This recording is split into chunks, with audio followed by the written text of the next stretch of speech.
All right, it's Bill here. I'm late. I was at darts and got home and watched the game. I knew what the score was. I was able to watch the overtime during darts, but I did not see or pay attention to the game, so I got home, watched it through. And here's my thoughts on the 2-1 overtime victory for the Toronto Maple Leafs over the Philadelphia Flyers. Now, I don't know what it is, but I can recall for a long time now the Leafs have gone into Philly and been able to win in Philly regardless of the team that the Leafs are. It just is Philadelphia freedom for you Elton John fans out there. I the Leafs seem to always get the victory in Philadelphia. Now I can't. I'm going to be honest with you. I watched the game. I didn't hate it. I didn't hate it. I thought the Leafs competed really well. I thought Flyers competed really well. Shots were not, 24, 22, whatever it was, 23, 23 at the end. There wasn't a lot of chances in this game. For a guy who stayed up and it's way past my bedtime, my eyes were getting a little bit weary trying to pay attention to this game. But yeah, there were some different parts of the game, I guess. I don't know. Let me talk the beginning. I thought the Leafs came out really good. For the first 5 minutes, I think they dominated play, had a couple good chances, and then I thought the Flyers took over that first period. And, Hildebeest, the Hildebeest, ride that roller coaster, buddy.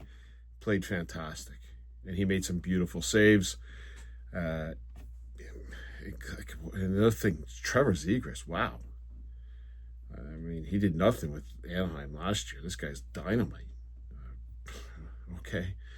And then we get into the second period. The Leafs took a penalty at the end of the Stetcher. I don't know what he did. He touched sticks or something. I couldn't figure it out. They had a power play. To start off the second period, to kill the rest of the power play off. And then, I mean, it's explaining why Domi is a minus player, because that's just disgustingly horrible how you coverage. Yes, Matthews lost the battle on the boards that he probably shouldn't have lost. Myers does what Myers does. You know what? The one thing what Myers does, he shoots. That man don't pass. The guy don't. He's not afraid to take a shot for a guy who scores no goals in like 900 games. The guy shoots a lot. Just an observation. Anyways, Domi loses his guy, which is Konechny buries it to make it 1-0. And then I don't know what the rest of that second period was. It was people competing, not a lot of chances. This is going to be tough to watch. And trust me, I watched it. My eyes are how I stayed up. And after watching that second period, I could have used some of those salts that they have on the bench and kept me going. I got to go to work early tomorrow, so it's not like I could even. I'm just drinking water. Like, what am I supposed to do here? I'm trying to stay up. Okay, third period.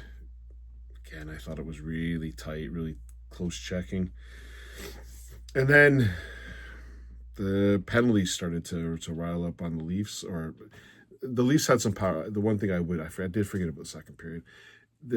Here's something. I know what Johnny T gets an assist later in the game. And Johnny T gets an assist because Hildeby made it 3 amazing saves. And we're going to give, a great play. Johnny T on the power play is a disgrace. The man touched the puck 3 times, and every time the puck hit his stick, it was iced down the puck. I like Michelli on the power play. I didn't mind him. He was flying around.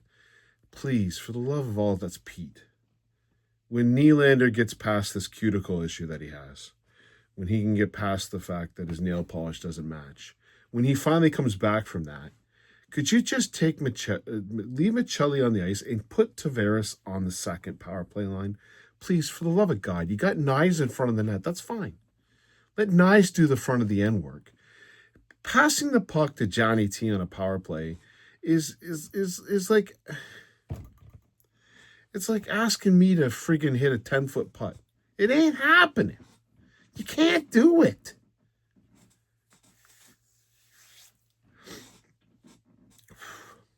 Anyways, that was my observation of the power plays that we had. The third period starts. yeah, then we got the penalty. The first one on Nyes, I don't know. The ones on the Flyers, I don't know either, okay? So, fair enough. We're killing the penalty, and then you got Trevor Zegras acting like they scored. I'm a little concerned, obviously, watching. At no point did I see a puck. Now, I don't know where the puck was, but at no point, if they would have made that a goal call, I would have ever lost my ever-loving mind.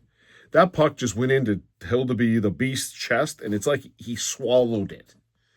There was nowhere to be found, and he stood still. There's things that the Leafs, we got positives on this team. Goaltending is a positive.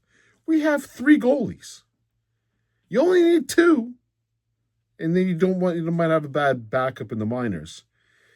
There's going to be having to be decisions to be made on this goaltending.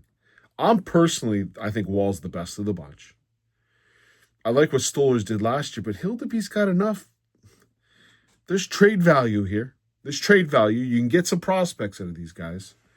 Anyways, Hildeby made the save, and then it went to 5-on-3 after the trip. And it was a trip. That one was a trip.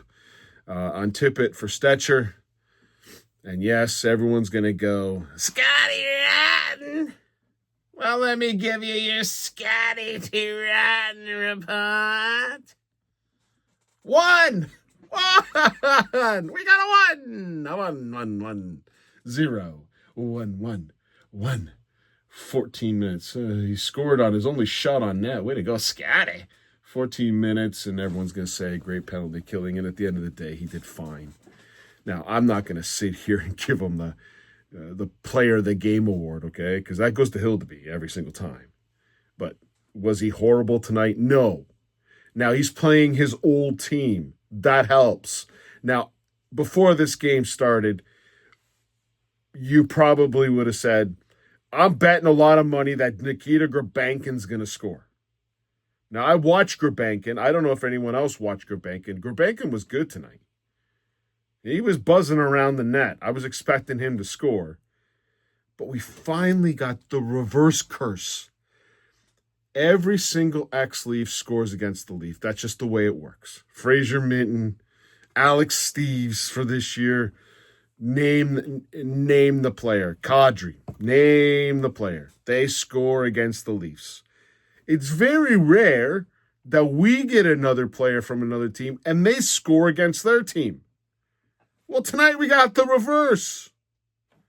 Scotty Lawton at the end of the Scotty T. Rotten buries one in past Dan Vladar, who I'm telling you wants that one back.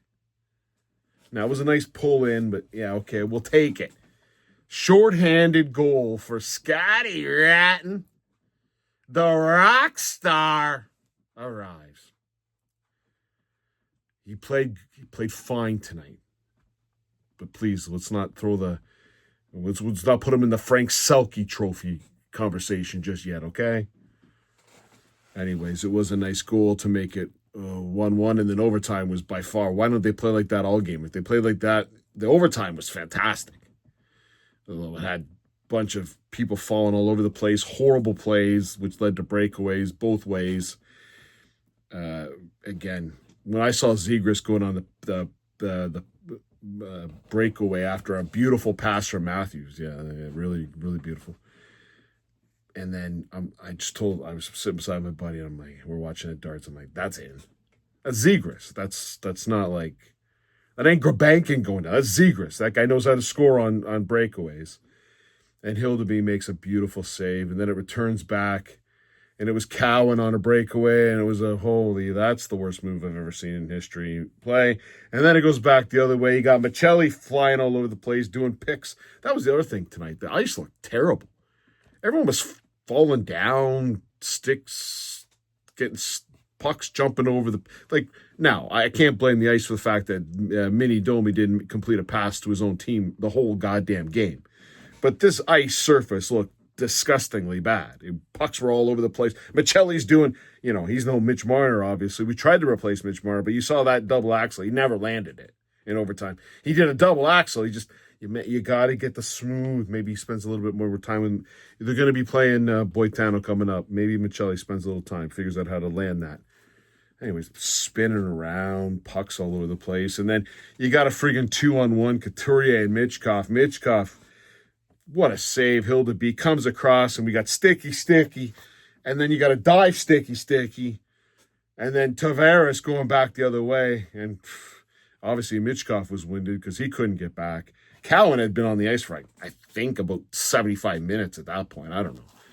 And then Tavares does a behind the back to Cowan, who just buries it home on Vladar. The Leafs win to make it 2-1. Philadelphia freedom. We always win in Philadelphia. If we only play Philadelphia all the time, that would be fantastic. If Cowan could play Philadelphia all the time, he'd have 82 goals. Anyways, we'll take the win.